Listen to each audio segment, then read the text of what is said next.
உங்கள் ப்ரொஃபைல் மட்டும் நல்லா இருந்தா காரையும் கொடுத்து கையில் காசும் கொடுத்துடலாங்க.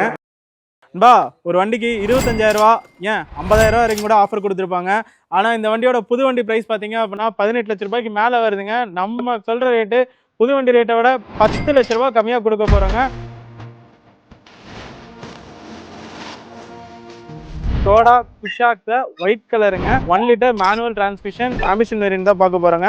2021 model, single owner, TN47 local நம்பர்ல கொண்டு வந்திருக்கோம். வண்டி ஓட்டுறதுக்கும் சரி, பார்க்கறதுக்கும் சரி, பர்ஃபார்மன்ஸ்லயும் சரி தலைவன் வேற மாதிரி இருக்கும். குளோபல் என்கேப்ல 5 ஸ்டார் ரேட்டிங் வாங்கின காரு. வண்டியோட பில்ட் குவாலிட்டி ரொம்ப சூப்பரா இருக்கும். அடுத்த 50,000 கிலோமீட்டருக்கு கம்பெனில அடிஷனல் வாரண்டி போட்டிருக்காங்க. உங்களுக்கு ஏர் பேக் வந்துடும், ABS வந்துடும், அலாய் வீல்ஸ் வந்துருங்க, ஆட்டோ ஃபோல்டபிள் மிரர்ஸ் வந்துடும், ரியர் ஏசி வென்ட் வந்துடும். மைலேஜ் பொறுத்த வரைக்கும் பாத்தீங்க அப்படின்னா சிட்டி லிமிட்டுக்கு வந்து உங்களுக்கு ஒரு 13 to 15, லாங்க்கு வந்து ஒரு 18 to 20 வரைக்குமே கிடைக்கக்கூடிய வண்டிங்க. இந்த வண்டிக்கு நம்ம SK கார்ஸ்ல கேட்கிற விலை வெறும் 8,58,000 மட்டும்தான் கேட்குறோம். உங்கள் ப்ரொஃபைல் நல்லா இருக்கு அப்படின்னா 0 டவுன் பேமெண்ட்ல ஆல் ஓவர் தமிழ்நாடு எங்கேருந்து வந்தாலும் மேக்ஸிமம் டென்யூரா 5 வருஷம் வரைக்கும் லோன் பண்ணி எடுத்துலாங்க. இந்த மாதிரி ஃபிகண்டான அப்டேட்ஸ் மிஸ் பண்ணாமல் பார்க்கணும் அப்படின்னா நம்ம SK கார்ஸ் இன்ஸ்டா பேஜை ஃபாலோ பண்ணிக்கோங்க. நல்லா இருக்கும் எல்லாரும்